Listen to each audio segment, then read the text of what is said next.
भोपाल से प्रस्तुत हैं प्रादेशिक समाचार। नमस्कार, समाचारों के साथ मैं जितेंद्र रघुवंशी। पहले मुख्य समाचार। विश्व का सबसे बड़ा आध्यात्मिक और सांस्कृतिक समागम महाकुंभ प्रयागराज में शुरू। प्रधानमंत्री नरेंद्र मोदी ने कश्मीर में स्थित सोनमर्ग सुरंग का किया उद्घाटन। और प्रदेश में कड़ाके की सर्दी के बीच बारिश का अलर्ट जारी, कई जिलों में बूंदाबांदी की संभावना। अब समाचार विस्तार से। उत्तर भारत का पारंपरिक त्यौहार लोहड़ी मुख्य रूप से पंजाब, हरियाणा, हिमाचल प्रदेश और दिल्ली में धूमधाम से मनाया जाता है। लोहड़ी का त्यौहार फसल की कटाई और बुआई की खुशी में मनाया जाता है। राष्ट्रपति द्रौपदी मुर्मू और उपराष्ट्रपति जगदीप धनखड़ ने लोहड़ी तथा मकर संक्रांति, पोंगल और माघ बिहू त्योहारों के लिए शुभकामनाएं दी हैं। अपने संदेश में राष्ट्रपति ने कहा कि ये त्यौहार देश की समृद्ध सांस्कृतिक विरासत के प्रतीक हैं और सभी के जीवन में उत्साह तथा खुशियां लाते हैं। मुख्यमंत्री डॉक्टर मोहन यादव ने भी लोहड़ी और मकर संक्रांति पर्व पर प्रदेशवासियों को बधाई और शुभकामनाएं दी हैं। जबलपुर में मकर संक्रांति पर्व के अवसर पर नर्मदा तटों पर लाखों श्रद्धालुओं की भीड़ को देखते हुए जिला प्रशासन ने व्यापक सुरक्षा इंतजाम किए हैं। विश्व का सबसे बड़ा आध्यात्मिक और सांस्कृतिक समागम महाकुंभ पौष पूर्णिमा के अवसर पर अमृत स्नान के साथ प्रयागराज में शुरू हो गया। यह भव्य आयोजन 26 फरवरी को महाशिवरात्रि तक जारी रहेगा। प्रधानमंत्री नरेंद्र मोदी ने प्रयागराज में महाकुंभ 2025 के शुभारंभ पर देशवासियों को शुभकामनाएं दी। सोशल मीडिया पर प्रधानमंत्री ने इसे भारतीय मूल्यों और संस्कृति को संजोने वाले करोड़ों लोगों के लिए एक विशेष दिन बताया।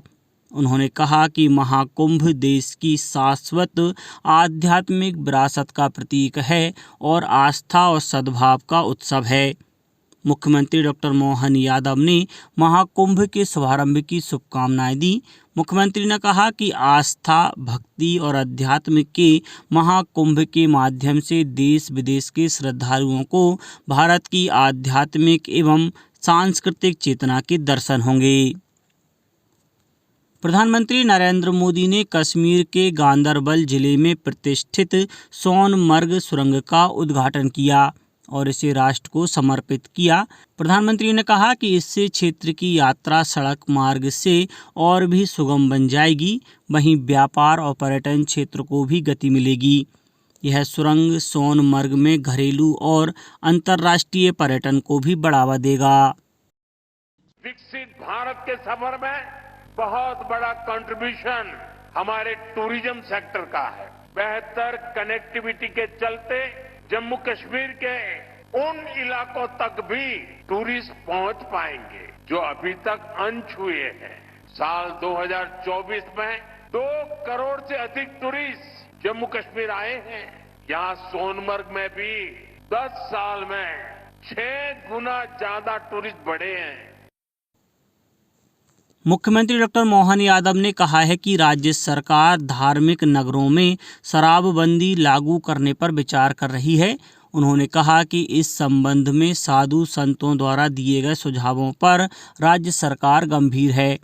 मुख्यमंत्री ने कहा कि धार्मिक नगरों का वातावरण प्रभावित होने संबंधी शिकायतें प्राप्त होती रहती हैं।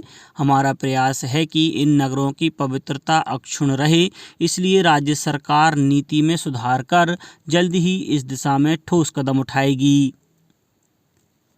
केंद्रीय जल शक्ति मंत्री CR पाटिल और मुख्यमंत्री डॉक्टर मोहन यादव ने उज्जैन में 614 करोड़ 53 लाख रुपए की लागत की सेवरखेड़ी सिलारखेड़ी परियोजना का भूमि पूजन किया।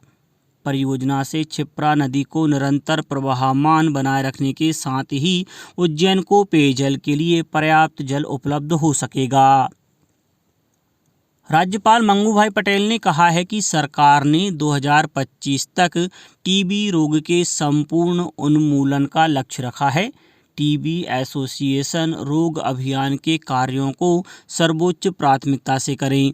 एमपी स्टेट टीबी एसोसिएशन की बैठक में राज्यपाल ने कहा कि टीबी के उपचार और जागरूकता से जुड़ी सभी गतिविधियां सतत रूप से सघन स्तर पर की जानी चाहिए।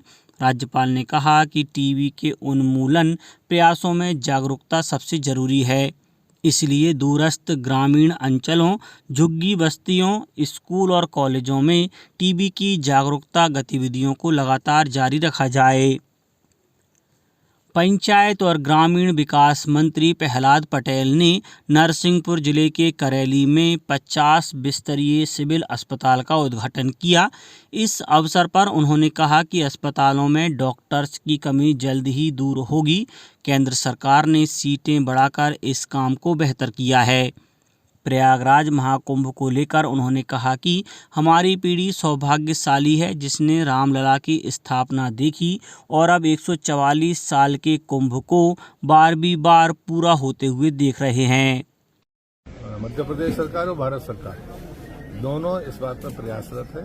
पहले हमारे पास फैकल्टीज नहीं होती थी, जिस प्रकार से भारत सरकार ने हजारों की संख्या में सीटें बढ़ाई हैं, उनको मेडिकल कॉलेज को ऑपरेशनल बनाया है, एक्चुअल फैकल्टीज आज उनके पास है। बच्चे जैसे ही आएंगे मुझे लगता है बहुत जल्दी ये कमियां दूर होंगी।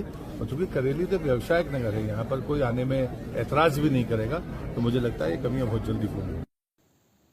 राज्य शासन ने भोपाल स्थित समस्त शासकीय कार्यालयों में 3 स्थानीय अवकाश घोषित किए हैं। सामान्य प्रशासन विभाग द्वारा जारी आदेश अनुसार मकर संक्रांति मंगलवार 14 जनवरी, रंग पंचमी बुधवार 19 मार्च और गणेश चतुर्थी बुधवार 27 अगस्त 2025 को स्थानीय अवकाश घोषित किया है।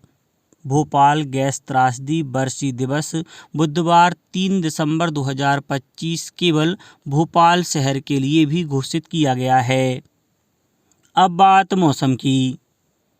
प्रदेश में कड़ाके की सर्दी के बीच बारिश का अलर्ट जारी किया गया है। मकर संक्रांति के दिन मालवा, निमाड़ यानी इंदौर, उज्जैन संभाग में बूंदाबांदी होने के आसार हैं। बड़वानी और जबलपुर जिलों में भी मौसम के अचानक बदलने से आगामी 24 घंटों में बूंदाबांदी की संभावना जताई गई है, जबकि 15 जनवरी को आधे राज्य में बारिश होने का अलर्ट है। भोपाल, इंदौर, उज्जैन और ग्वालियर भी इसमें शामिल हैं। मौसम विभाग के अनुसार पश्चिमी विक्षोभ की एक्टिविटी होने से मौसम का मिजाज बदला रहेगा। 14 जनवरी को इंदौर, उज्जैन, आगरमालवा, मंदसौर, नीमच, गुना, शिवपुरी, अशोकनगर जिलों में कहीं कहीं बूंदाबांदी हो सकती है।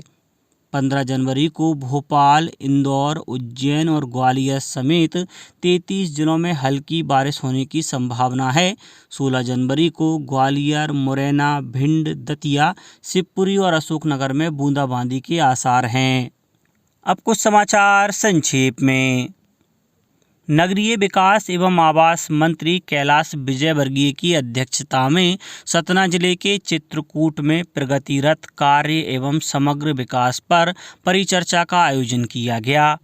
आगरमालवा जिले के ग्रामीण एवं शहरी क्षेत्र में 14 जनवरी से 24 जनवरी तक आनंद उत्सव का आयोजन होगा। इसके तहत प्रचलित परंपरागत खेलकूद के साथ ही सांस्कृतिक कार्यक्रम आयोजित होंगे। गुना जिले में जनपद स्तर पर सुरक्षा जवान एवं सुरक्षा सुपरवाइजर के लिए भर्ती कैंप का आयोजन 16 से 22 जनवरी तक होगा।